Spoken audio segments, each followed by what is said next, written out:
o dejar de saber algo que es verdad. Entonces, el adulto tiene una meta en su vida invariable: descubrir la verdad a pesar de que su percepción momentánea, histórica, sea relativa. Siempre la va perfeccionando hasta llegar a la tercera verdad. La tercera verdad se llama certidumbre o certeza o verdad lógica, que consiste en la humilde adecuación de la mente con el objeto conocido. Ah, ya sé. Ya sé. Y cuando ya sabes que sabes, es una emoción fantástica. Y a eso nos pasa a todos: descubrir algo es algo maravilloso. El adulto vive buscando la verdad en ciencia, en filosofía, en religión, en sociología, en psicología, en baile, en arte, en lo que sea. Es el criterio adulto: ¿es verdad? ¿O cuál es la verdad? Pero sobre todo el adulto sabe que no sabe. Tiene más conciencia de lo que no sabe que de aquello que quiere saber o realmente sabe. Entonces, ese es el adulto básicamente. Por lo tanto, pondera, analiza, pregunta, cuestiona, compara, deduce, estudia, ¿sí? Pero no impone. Usa la inteligencia para ir en pos de esa cosa tan inatrapable muchas veces que se llama verdad. Verdad ontológica, que, repito, es aquella que es, aunque nadie la conozca. El ejemplo más simple que puedo dar es que la Tierra no es redonda desde que Magallanes y Juan Sebastián Elcano dieron la vuelta al planeta Tierra, en el primer viaje de circunnavegación en torno al planeta. Ya era. ¿Desde cuándo? Pues desde que la Tierra es Tierra, ¿no? El que ahora se le llame geoide no es más que darle un nombre a lo que se descubre, pero que ya existía millones de años antes de que fuera descubierto. Por ejemplo, la fuerza atómica, pues no empieza a existir cuando es descubierta. Ya existía y no se había descubierto. O por ejemplo, cuando Pasteur hace su famoso experimento, en el que demuestra que no hay generación espontánea. El primer científico, año 1800 y fracción, 40 y tantos, que dice: no es posible que salgan lombrices de un pedazo de carne.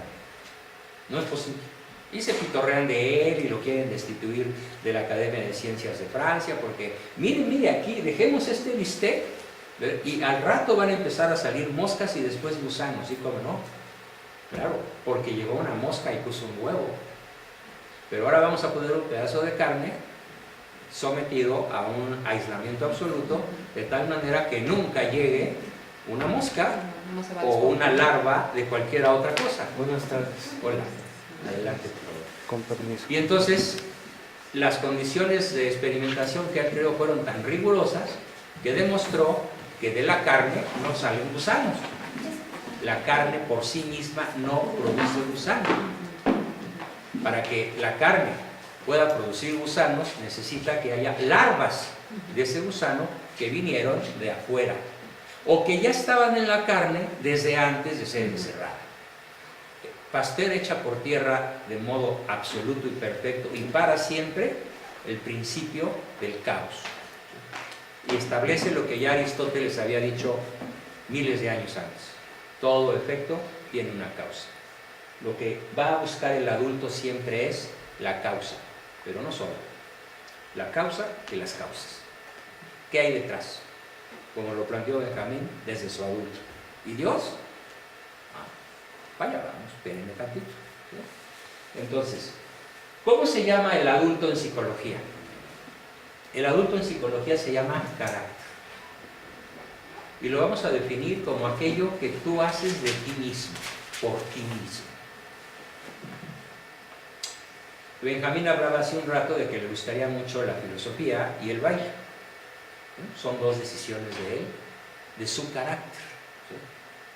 A veces el carácter choca con la educación. Pónganme un ejemplo, alguno de ustedes, de algo que hoy hacen y que a sus papás no les gustó que hicieran. Bueno, yo lo puedo decir. Mi papá fue mi más feroz adversario mientras yo fui estudiante de psicología, ¿no? Al grado que me dijo, tú te pagas tu colegiatura. Pensó que no me la iba a poder pagar, porque era en la Ibero, ¿ves? Y pues sí, sí pude, porque trabajaba y estudiaba.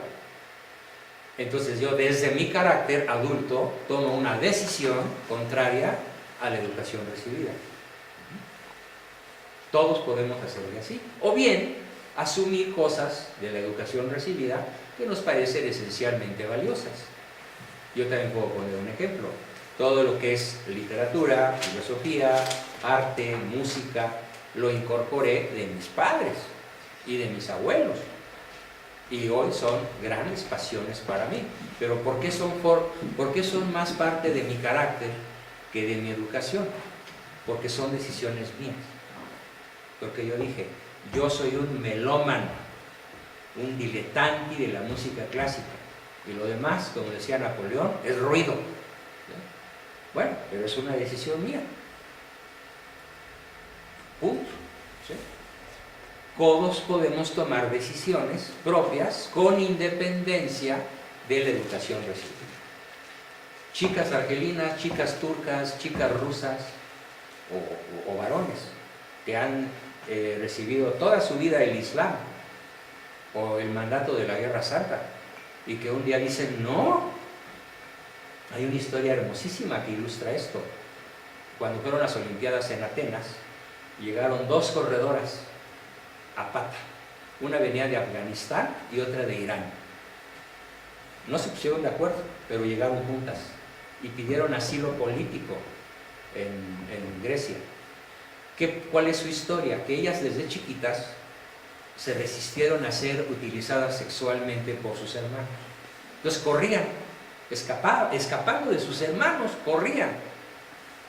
Y entonces un día las observó un extranjero y les dijo, tú deberías ir a las Olimpiadas, corres rapidísimo, pareces una gacela. Y ella contestó, no, imposible, nunca me van a dejar, nunca me van a permitir ir a competir a una Olimpiada, ¿no? Bueno, tú échale ganas, tú toma esa decisión, y qué tal si un día llegas a competir a Atenas o a cualquier ciudad donde haya Olimpiadas. Pues esta niña de 8 años, a los 8 años, se propuso ser corredora olímpica y empezó a entrenar. Y a entrenar, y a entrenar, y a entrenar, y a entrenar. Y obviamente nunca dijo que su meta era llegar a Atenas. Ella sabía que dentro de 3 años las Olimpiadas iban a ser en Atenas. Bueno, se fue a pie desde Afganistán hasta Atenas. 10,000 kilómetros. De aventón, en burro, en camello, en caballo. Como pudo, llegó y compitió. Y pasó el primer round de eliminatorias. Eso es el carácter. Y al mismo tiempo otra chica que venía de Teherán, de Irán, hizo lo mismo, una historia muy parecida, logra llegar a Atenas y ahorita son protegidas del gobierno griego. ¿Sí? ¿Y de qué depende que hay gente como estas chicas que salen en medio de la adversidad y sacan su carácter? Sí. ¿Y cómo hay gente que uno las ve y no tienen ese carácter, no salen de ahí? ¿Cuál podría ser la causa? Tuvieron un papá un padre, un egoístado padre aplastante. Pero incluso entre los mismos hermanos. Sí. O sea, hay familias en donde uno... Bueno, yo te puedo decir de mi propia familia, 11 hermanos. Hay quien no salió adelante. Y todos somos hijos de la misma educación, hijos de la misma madre, del mismo padre. Nos parecemos físicamente, genéticamente, y hubo quien no pudo forjar su propio carácter. Y obviamente pues le fue mal por no poder forjar su propio carácter. Pregunta. Ahorita hablando del carácter estoy recordando cosas donde hubo que aplicar carácter realmente en mi vida. O sea, ¿qué pasa? ¿Por qué yo no puedo hacer eso con mi hijo y ayudarle a que él forje su carácter? O sea, como que fui adulto y me volví niña, bueno, soy una mezcla de los dos, no entiendo, pero ahorita dije, de esa adversidad hubo mucha en mi vida. Sí, Lucía, tú eres el producto de tu carácter. Hoy tú eres la obra de ti misma, a pesar de tus padres, en gran medida, ¿sí o no? Sí, Sí. pero dije, no entiendo por qué si yo pude Yo pude. hacer cosas Yo pude ser profesional, ganar un sin sueldo, ayuda. ser autosuficiente, tener una casa, una O sea, carrera. no sé, en este curso a lo mejor con esta plática vamos a ir Sí. entendiendo eso, pero Sí. como que me Cuenta causa con que impacto. sí, sí.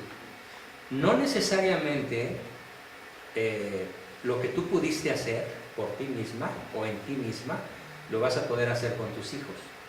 Porque hay varios factores que no estás considerando. Por ejemplo, el primero es el factor genético, que se llama arqueopsiquismo. Es probable que el factor genético o congénito, que no es lo mismo, en tu hijo, sea tan duro de roer que a pesar de tu buena fe, que a pesar de tu gran carácter contigo misma, no hayas podido moldear, educar y dirigir al bien honesto, común e integral a tu hijo. Por carecer del conocimiento adecuado o de las fuerzas adecuadas, eficaces para lograr un objetivo tan difícil de lograr. Y a estas alturas en que estamos, todavía podría haber como esa parte. Bueno, tú misma me decías ayer por teléfono, Sí, he logrado algunas cosas. sí. Y ahorita estoy viendo que aplicando esto igual puedo lograr más, porque a lo mejor en un momento me he impuesto, como decía Benjamín, entre el padre y el niño, y no es por ahí tanto por la edad que ella tiene. O sea, no se podría dar después de preguntar eso. Bien, entonces, en resumen, educación, factor exteropsíquico.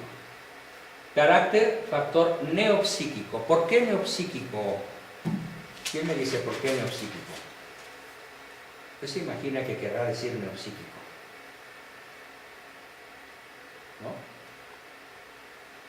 ¿no? Neolítico. ¿Qué significa neolítico? Neo, en griego, ¿qué significa? Nuevo. Nuevo. Entonces, ¿qué tan nuevo es? Tan nuevo que yo lo hice, tan nuevo que tú lo hiciste. Cada uno de nosotros hizo su neopsiquismo.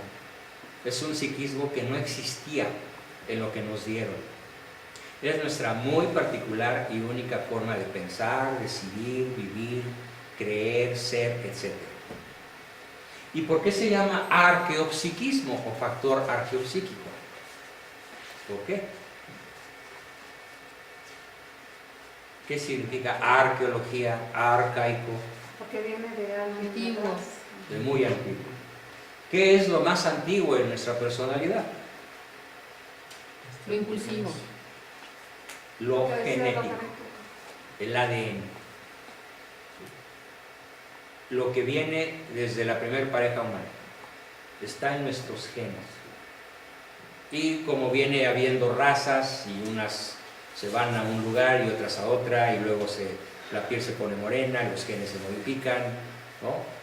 Como los chinitos, no sé por qué tienen los ojos rasgados, pues porque otra vez arroz, ¿no?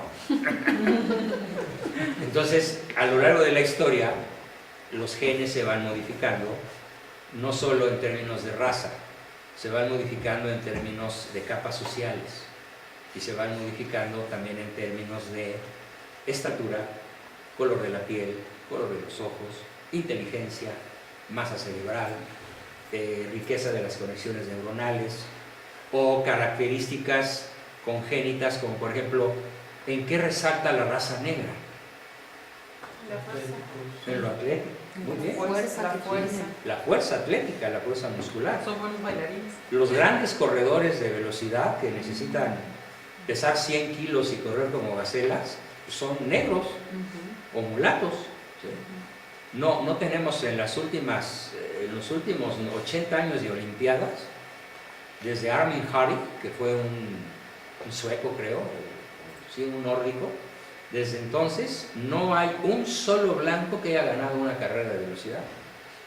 Todas las carreras de velocidad las ganan los negros. ¿Sí? Los maratones los ganan los negros. ¿Sí?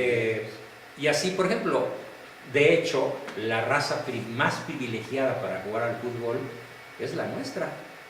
Lo que pasa es que están mal entrenados. Pero el mestizo mexicano, chaparrito, ligero, delgado, ¿sí?